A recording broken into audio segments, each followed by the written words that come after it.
Hello and welcome to 8th standard and welcome to Prajapati science classes. Here I am Dharmesh Prajapati sir will be teaching you science in your entire course of 8th standard, 9th standard, 10th standard, 11th, 12th जितना भी है जब तक science है मैं आपको मिलूंगा. So till date अभी तक आपने जो 7th standard तक जो साइंस पढ़ा है that science was okay आपने पढ़ लिया. मे बी समटाइम हम साइंस के कुछ कॉन्सेप्ट्स रिलेट नहीं करते और हम सोचते कि चलो ठीक है एग्जाम में कितना लिखना है and teacher give us some answers and some questions कि यार तुम इतना इतना पढ़ लो you will get the marks. But from now वो चीज़ें अलग हो गई. You are now in 8th standard. So अभी से हमें जो भी साइंस पढ़ना है that we have to understand and that thing will be related to your 9th standard and 10th standard also. मतलब कुछ चीज़ें हैं जो हम 9th में पढ़ते हैं बट यहाँ से रिलेशन निकलता है. Hence from 8th standard you have to understand the things so that 9th will be easy and furthermost I can say 10th will be easy. Okay. इसके लिए थोड़ा सा डिटेल में हमें करना पड़ेगा. Okay, detail in the sense not the detail but हमें understand करके पढ़ना पड़ेगा. So here we start with the first chapter. That is first chapter from my side. That is my chapter number 3 named as force and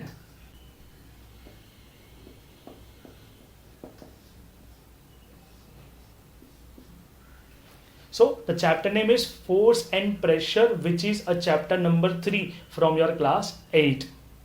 So पहले तो मुझे चलो chapter start करने से पहले मुझे ये बताओ, how many of you think that science is maybe sometime boring?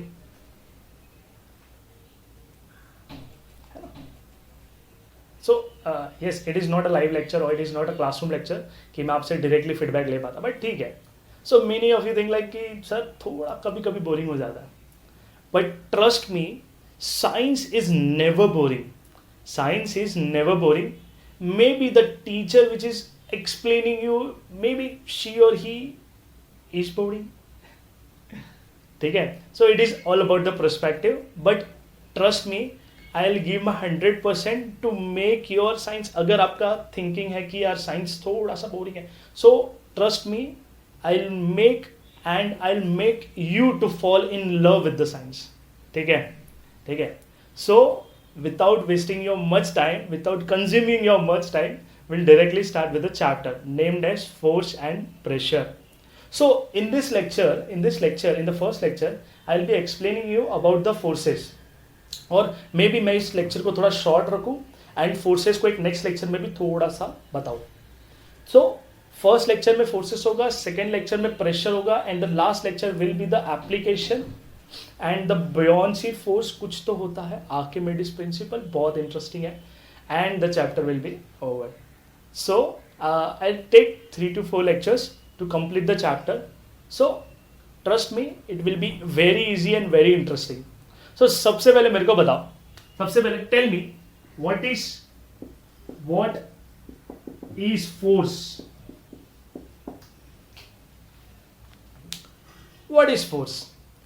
हम बोलेंगे, हम हमेशा बचपन से हमने क्या पढ़ा है कि फोर्स क्या होता है. फोर्स फॉर एग्जांपल अगर मेरा फ्रेंड, हम लाइन में खड़े हैं और मेरा फ्रेंड मुझे पुश कर रहा है तो फोर्स हो गया, फोर्स दे रहा है हम पे. अगर हम वो स्कूल वाली लाइन में जो कुछ महीनों पहले तक हम इंजॉय करते थे बट अभी थोड़ा सा लॉकडाउन के हिसाब से एक लंबा वाला वेकेशन मिल गया. सो चलो ठीक है. सो अगर मेरा फ्रेंड वापस मुझे पीछे आगे से पीछे पुश कर रहा है ना. कभी कभी हमने पुश किया, कभी हमें पुल करना पड़ता है.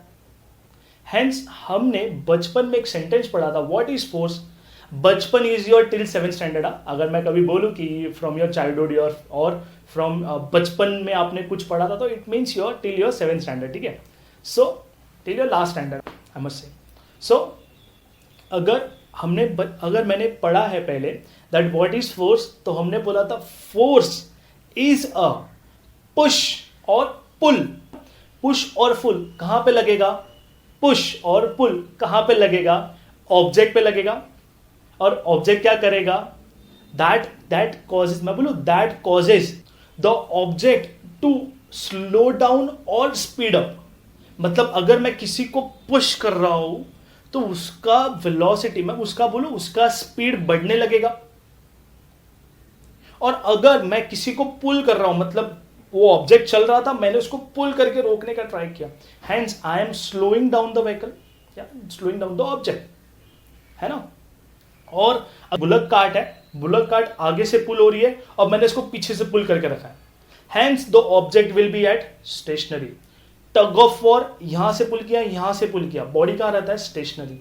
हैंस हैंस हैंस हमने क्या बोला कि व्हाट इज फोर्स, तो फोर्स हमने कुछ ऐसा बोला था that force is a push और pull to an object that causes, क्या करता है, I can say that causes body to slow down और स्पीड अप और टू रिमेन एट रेस्ट। ये हमने बचपन से कर चुके हैं, ठीक है। बट यहां पे हम इसका थोड़ा सा एक्सटेंड वर्जन देखेंगे और हम एक और चीज देखेंगे कि फोर्स को डिफरेंट डिफरेंट स्टाइल में या फिर फोर्स के डिफरेंट डिफरेंट नाम कौन से हैं। So what are the different types of forces and हम रियल लाइफ में कौन से फोर्सेस से डील करते हैं, और कौन सा फोर्स नहीं रहेगा तो हम प्रॉपरली शायद डे टू डे लाइफ का जो वर्क होता है वो नहीं कर पाएंगे।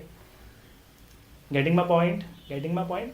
सो बेसिकली ये हमने बचपन में पढ़ लिया, ये वाला फॉर्मूला, ये वाला डेफिनेशन आई कैन से, ये डेफिनेशन में पढ़ लिया है। बट अब हम क्या करें, ये हमने हमारी पुरानी चीज़ों से रिलेट कर लिया, बट हम क्या देखते हैं कि अगर हमने थोड़ा सा डिटेल में पढ़ा और जैसे ही हम नेक्स्ट ईयर जब 9th स्टैंडर्ड में आएंगे तो हमें इस मोशन के ऊपर है ना लॉज देंगे।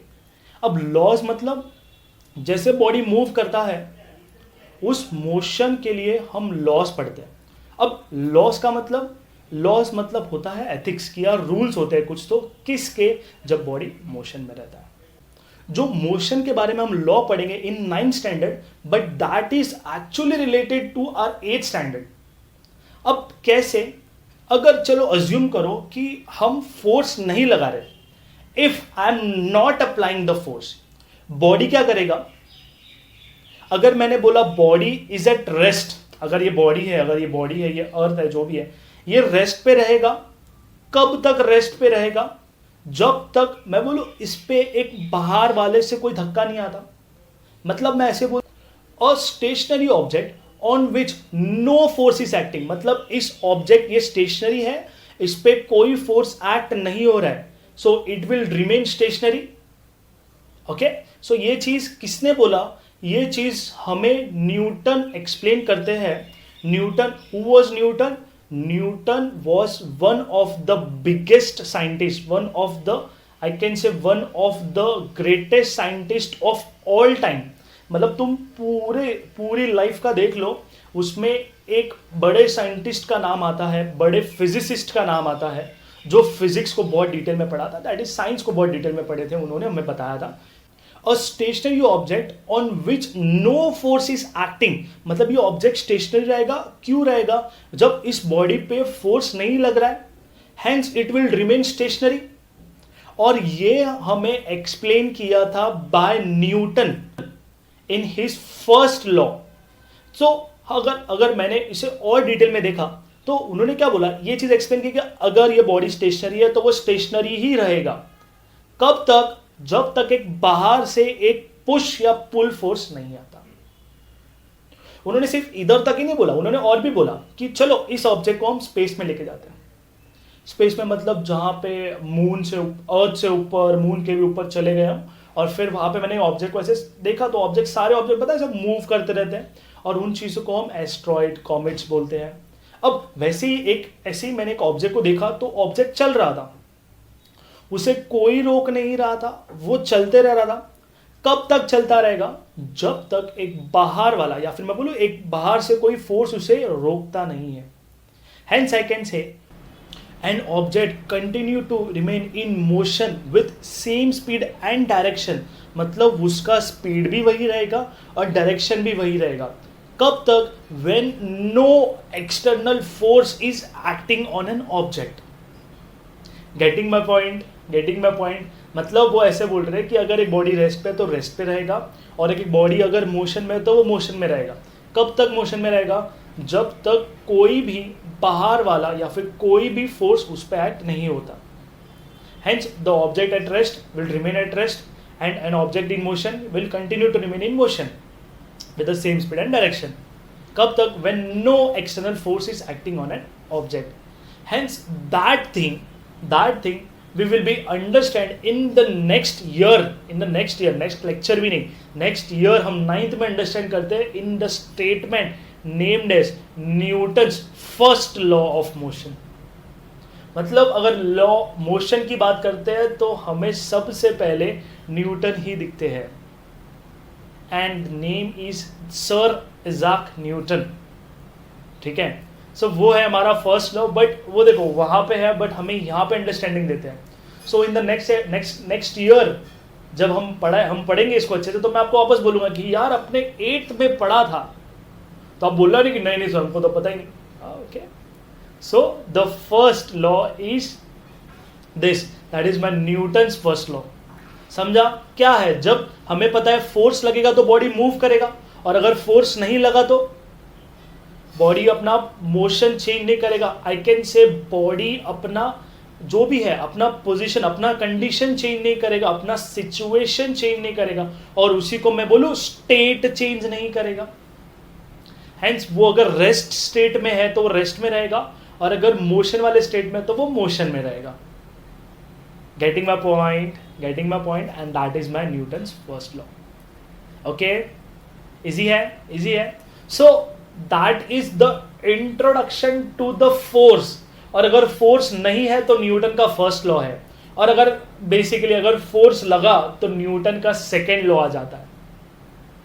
ओके, तो हमें सिर्फ फर्स्ट लॉ दिया हुआ है, टेक्स्ट बुक में भी तो हम फर्स्ट लॉ याद रखेंगे। तो अभी हम नेक्स्ट बात करेंगे, नेक्स्ट टॉपिक लेंगे, that is my types of forces, कि यार कैसे कैसे टाइप के फोर्सेस होते हैं। बेसिकली हमारे पास बहुत सारे टाइप के फोर्सेस है, बट हम कंसिडर करेंगे, हम इसको कैटेगराइज कर देते हैं in my contact force and non contact force, and balanced force and unbalanced force. एक होगा कॉन्टैक्ट और नॉन कॉन्टैक्ट, जिसमें लॉजिकली हम ऐसा बोले तो हम बोले कॉन्टैक्ट मतलब जो फोर्स शायद कॉन्टैक्ट की वजह से आता होगा, और नॉन कॉन्टैक्ट फोर्स जो शायद विदाउट कॉन्टैक्ट होता होगा। बैलेंस फोर्स और unbalance force may be in this lecture और इन द नेक्स्ट लेक्चर। ठीक है, तो हम पहले तो कॉन्टैक्ट फोर्स और नॉन कॉन्टैक्ट फोर्स को एकदम डिटेल में देख लेते हैं कि क्या होता है भाई कॉन्टैक्ट और नॉन कॉन्टैक्ट फोर्स। अब to understand the contact force and non contact force हमें कुछ फोर्सेस पता होने चाहिए। फॉर एग्जाम्पल अगर मैंने बोला, अगर यहाँ पे है ना, हमने एक ऑब्जेक्ट ले लिया, बड़ा सा बॉक्स ले लिया, अब मुझे उस बॉक्स को क्या करना है, मुझे इस बॉक्स को है ना पुश करना, तो मैं से दूर से ऐसे करूंगा, कुछ को करूंगा तो होगा, पुल हो जाए, वो पुश हो जाएगा, या फिर वो अपना बॉडी पोजीशन चेंज करेगा क्या? नहीं। हमें क्या करना पड़ेगा, हमें शायद वहां पे जाके उसे टच करके उससे धक्का देना पड़ेगा। Hence the body will change its position. Hence मैं ऐसे बोलूं, मुझे वहां पे कांटेक्ट करना पड़ेगा, ड्यू टू विच वो बॉडी मोशन में आएगा। इन सिमिलरली अगर मैंने यही बॉक्स को मुझे पुल करना अपने साइड, तो मैं क्या करूंगा, मैं यहां से एक ऊपर से कोई तो एक थ्रेड टाई करूंगा, और फिर थ्रेड जिसको हम स्ट्रिंग बोलते हैं। तो अगर फ्यूचर में कभी मैंने एक स्ट्रिंग बोला तो स्ट्रिंग का मतलब समझ जाना कि वो होता है थ्रेड। अब मैंने जैसे उसे पुल किया तो ये बॉक्स क्या होगा, जब मैं इस स्ट्रिंग को पुल करूंगा तब ये ऑटोमेटिक बॉक्स भी मेरे साथ पुल हो जाएगा। यहां पे भी क्या हुआ, हमने कांटेक्ट किया, हम डायरेक्ट कांटेक्ट में नहीं थे, बट हमने उस थ्रेड के थ्रू कांटेक्ट कर लिया। हेंस ऐसे ही बहुत सारे अबंडेंट ऑफ एग्जांपल्स हैं। मेरे पास एक यहाँ पे गोल की है, और मुझे यहाँ से बॉल है, फुटबॉल है, और मुझे यहाँ से गोल करना, तो मुझे मैं ऐसे दूर से ऐसे बोलूंगा चले जा गोल, तो चला जाएगा नहीं ना, मुझे आना पड़ेगा इसके पास और जोर से किक मारना पड़ेगा। Hence ball will reach to its goal. तो अगर मैं बोलूं बॉल किक करने के लिए भी क्या लगता है, कॉन्टैक्ट फोर्स। ओके, हेंस अब मुझे समझ में आ रहा है कि पुश करो, पुल करो, या किसी चीज का डायरेक्शन चेंज करो, या किसी चीज का स्टेट चेंज करो। बॉक्स रेस्ट पे था, मैंने पुश किया, बॉडी वो रुकी हुई थी, मैंने उसे पुल किया, बॉल आ रहा था, मैंने उसका डायरेक्शन चेंज किया, बॉल रुका हुआ था, मैंने उसका डायरेक्शन, उसका पोजीशन, उसका स्टेट चेंज किया। हेंस आई कैन से हर जगह पे एक फोर्स लगा होगा, and that force is due to my contact force. Hence, I can define contact force as a force act through the direct contact of the object. क्या बोले?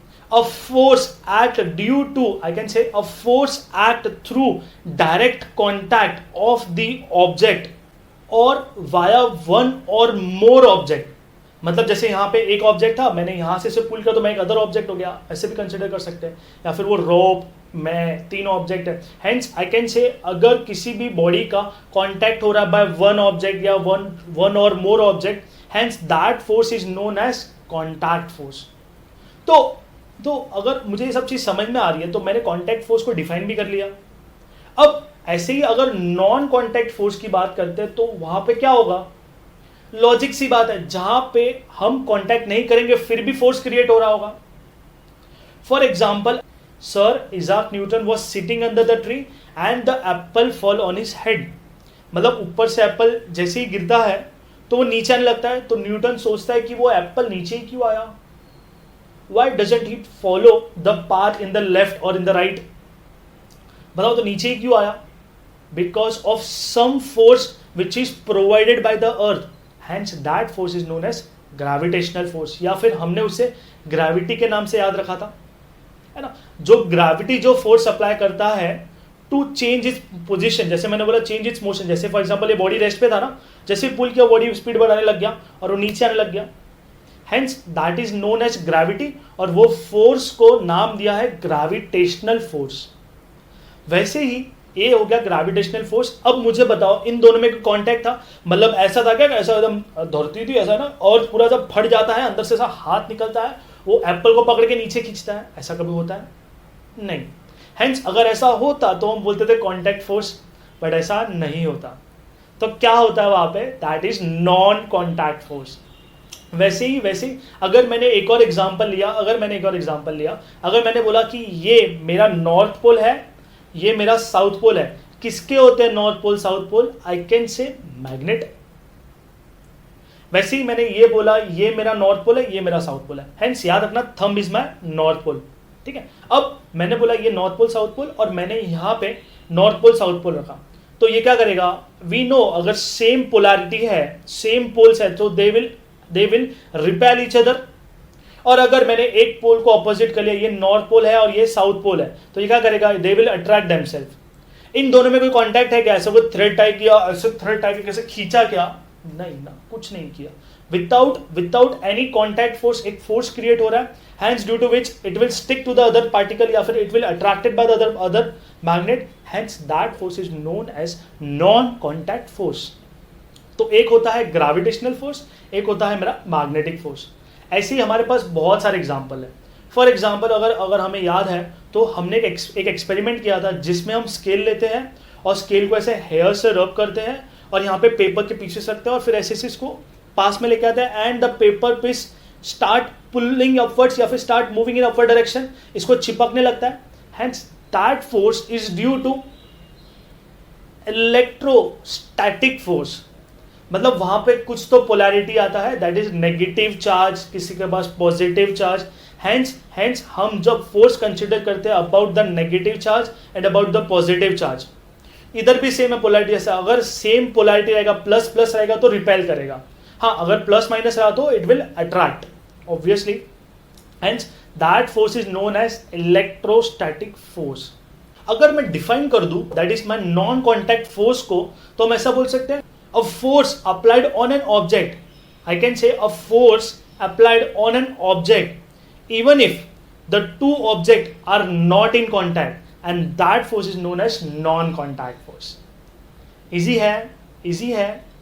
ऐसे ही हमारे पास बहुत सारे फोर्सेस अलग अलग अवेलेबल है। ये तो हमने जो पहले पढ़ लिए थे वही फोर्सेस है, बट अगर हम नए फोर्स की बात करते हैं कि सर यार हम यहाँ पे क्या पढ़ेंगे, तो हम यहाँ पे एक नए फोर्स के बारे में डिस्कस करते हैं, and that is termed as my friction force. मैं ऐसे नाम लिख देता हूं यहाँ पे, friction force. What is friction force? हम बोलेंगे फ्रिक्शन फोर्स कब आएगा, जब दो बॉडी, हम ऐसा बोलेंगे फ्रिक्शन फोर्स कब आता है, जब दो बॉडी कांटेक्ट में होता है। ऐसे मतलब जैसे पता है, अगर हम रोड पे चल रहे हैं, हम बोलते हैं बारिश में ज्यादा स्पीड में साइकिल नहीं चलाने का, otherwise the cycle will get skid. Skid क्यों होगा? क्योंकि शायद सरफेस अभी क्या हो गया है, थोड़ा स्मूथ हो गया है विथ द वाटर और द ऑयल। ऐसे मतलब पानी गिरा या फिर ऑयल गिरा तो हम क्या बोलेंगे, सरफेस रफ हो गया।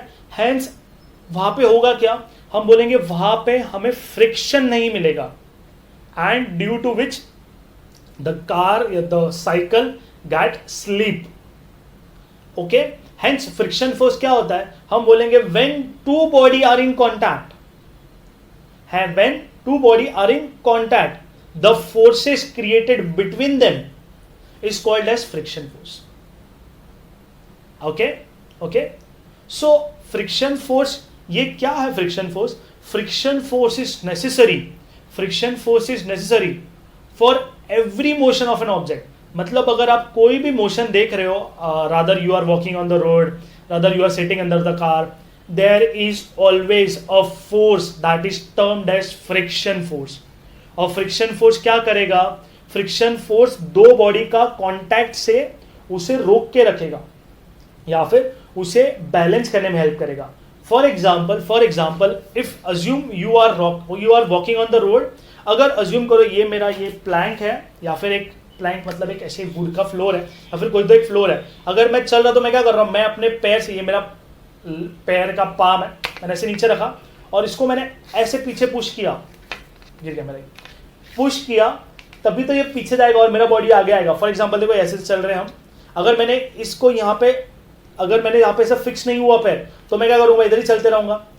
बट अगर मेरा पैर यहाँ पे फिक्स हो गया तो मैं बॉडी को आगे पुश कर सकता हूँ, है ना। यहाँ पे आया तो आगे बॉडी को पुश करेंगे। फॉर एग्जाम्पल जैसे अगर इधर देखा है तो यहाँ पे, यहाँ से पकड़ के फिर हम इसे पीछे पुश करते हैं और फिर हमारी बॉडी आगे जाती है ना। Hence that is the friction, और ये फ्रिक्शन हम हमेशा यूज करते हैं।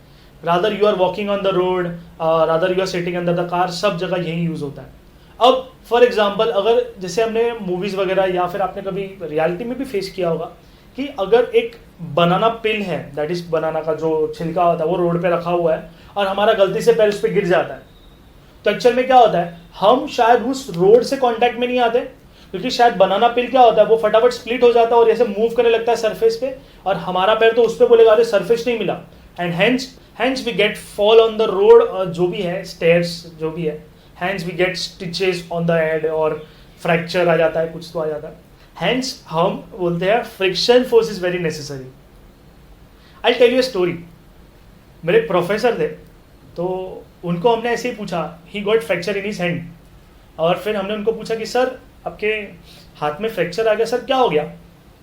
So what he said, with applying his all knowledge about the science, he said that I was walking on the stairs, और वहाँ पे मेरे पैर और उस स्टेयर्स का फ्रिक्शन नहीं हुआ या फिर फ्रिक्शन कम हो गया, एंड ड्यू टू विच मेरा बॉडी हवा में आ गया, और and the gravity, the earth is pulled me in the downward direction, hence I got fall down. Easy, कुछ समझा क्या हुआ, मतलब ऐसे ही स्लिप हो गए तो बोला अर्थ नीचे पुल कर दिया और मैं नीचे गिर गया, hence I got fracture in my hand. ओहो, okay, so that is all about my contact force and non contact force. So अगर एक एक्सपेरिमेंट भी देखते हैं हम, अगर हमने मैग्नेट वाले का एक्सपेरिमेंट लिया, अब मुझे समझ में आ गया कि अगर वो सरफेस से कांटेक्ट में नहीं है तो आराम से बॉडी मूव कर सकता है, आराम से घूम सकता है। तो मैंने क्या किया, एक खाली बॉटल लिया प्लास्टिक का, यहाँ पे 2 बॉटल ले लिए और दोनों बॉटल पे मैंने मैग्नेट को ऐसे चिपका दिया, टेप वेप से बांध दिया। अब यहाँ पे फॉर एग्जांपल वही कंज्यूम करते हैं कि ये बॉटल का जो फेस है, ये बॉटल का फेस है, उसको मैंने नॉर्थ पोल अटैच किया और बॉटल के टेल को मैंने साउथ पोल अटैच किया। इन सिमिलर मैंने यहाँ पे भी बॉटल के हेड को मैंने दैट इज मैं नॉर्थ पोल दिया और बॉटल के टेल को मैंने साउथ पोल दिया। अब जैसे ही मैंने इन दोनों को ऐसे पानी में घुमाया, अब नॉर्मल अगर वो सरफेस पे होते तो शायद फ्रिक्शन होता, वो खुद से नहीं घूम पाते, बट यहाँ पे तो पानी है, पानी में तो इजीली बॉटल रोटेट हो सकता है, because there is no direct contact between the surface. Hence वो क्या करेगा, वो इजीली मूव हो जाएगा। हैंस जब ये मूव करेगा तो हम क्या बोलेंगे, ये नॉर्थ पोल है, वो किसको अट्रैक्ट करेगा, साउथ पोल को। जैसे ये पास में आएगा तो इसको तो हटा देगा, जैसे बॉटल दोनों पास में आ रही है तो ये तो हटा देगा इसको, क्योंकि they will repel each other, north pole. But ये घूम के आएगा तो ये क्या हो जाएगा, साउथ पोल आ जाएगा। हैंस ये दिस विल अट्रैक्ट। हैंस इधर हमने मैग्नेटिक फोर्स भी देखा, यहाँ पे हमने फ्रिक्शन फोर्स भी देखा। Getting my point, getting understanding the experiment. Bottle था, बॉटल पे हेड पे नॉर्थ पोल लगा दिया, मतलब पूरा बड़ा मैग्नेट है, नॉर्थ पोल और ये साउथ पोल। यहाँ पे भी ऐसे ही किया मैंने, यहाँ पे नॉर्थ पोल लगाया, यहाँ पे साउथ पोल लगा। और जैसे मैंने इन बॉटल को ऐसे छोड़ दिया सामने सामने, बॉटल आराम से मूव करते करते आ रही थी। जैसे सामने सामने आएंगी दे विल रिपेल ईच अदर, और उसको इधर से घुमा देगा, ऐसे घूम जाएगा। हैंस ये जब घूम जाएगा तो ये साउथ पोल आ गया इधर, hence they will attract. Hence यहाँ पे हमने दोनों चीज अप्लाई कर दी, magnetic force also and static, that is my friction force also. Getting my point? So with this I am winding up with the first session of your force and pressure, जिसका 2 topic बचा है, that will be done in the next lecture. So till now हमने क्या क्या देख लिया। देखो जब भी आप ये पढ़ोगे ना, साइंस पढ़ने का एक तरीका होता है, आप जब पढ़ोगे ना तो आप साथ साथ में, या फिर आप जैसे आप फॉर एग्जांपल अगर मैं आपको वीडियो दे रहा हूँ तो you can pause the video and right on at that time only कि यार क्या होता है, कि अगर मैंने बैलेंस फोर्स, अगर मैंने फोर्सेस बोला तो फोर्स का मीनिंग क्या होता है, फोर्स का डेफिनेशन क्या होगा, अरे ये चीज़ तो इंपॉर्टेंट है, ये चीज़ तो मुझे याद रखनी पड़ेगी। Hence write it down in your notebook, जो आप नोटबुक बनाओगे उसमें लिखना, ठीक है। And that will be your reference book, मतलब जब भी आप पढ़ोगे तो आपको याद करना पड़ेगा लेक्चर में क्या हुआ था, तो जो लेक्चर में हुआ है उसको आप अपने वर्ड्स में वहां पे लिख सकते हो। ओके, जैसे ये कुछ इंटरेस्टिंग बता दिया, कुछ मैंने कुछ एग्जांपल दे दिया, या फिर कुछ ऐसी बहुत सारी चीजें जो मैं आपको हर चीज लिखा के नहीं दे सकता। I will give you the definition, definitely I will give you the definition, आपको लिखना है, उसे ही मगअप भी करना है। बट और भी बहुत सारी चीजें जिससे आपको लगेगा यार ये इंपॉर्टेंट था। So when ever you sit for the lecture, just have a rough book या फिर एक रफ पेज रखो जिसपे आप लेक्चर के कंटिन्यूएशन में बहुत चीज़ें लिखो। एट द एंड जो इंपॉर्टेंट है according to your exam, obviously हमें एग्जाम तो देनी है, तो एग्जाम के लिए जो इंपॉर्टेंट है I will write it down over here, ठीक है, मैं लिखवा के दूंगा आपको। बट उसके साथ साथ अगर आपको लगे कि यार ये भी चीज़ इंपॉर्टेंट थी, यार ये चीज़ तो इंपॉर्टेंट है, बट लिखू कि नहीं, लिख देने का। And explain in your language, it's okay, आप इंग्लिश में लिखो, आप हिंदी में लिखो, मराठी में लिखो, ऑब्वियसली जो आती नहीं, बट कैसी भी इंग्लिश में लिखोगे कोई आपका बुक नहीं पढ़ेगा। But that will help you in your next further coming exams में हेल्प करेगा, और एग्जाम्स के बाद आप जब 9th में आओगे तभी भी हेल्प करेगा और 10th में भी हेल्प करेगा। So make a book which will help you in your entire course of 8, 9 and 10th। आप अच्छे से लिखना विद योर कलर पेंसिल, आपको जैसा जैसा पसंद आए वैसा वैसा लिखो। एंड उसे लिखने के बाद मुझे फोटो जरूर भेज देना।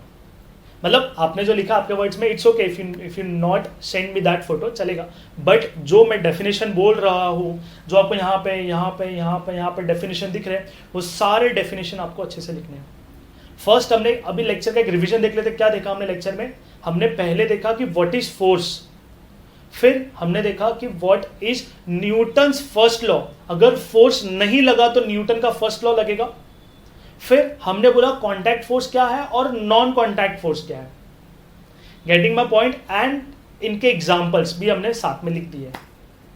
सो with this I am completing my first lecture of my 8th standard, of your 8th standard, that is named as my force and pressure.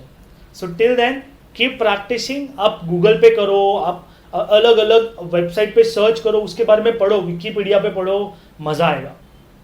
Okay, so till then keep practicing, give your best, and bye.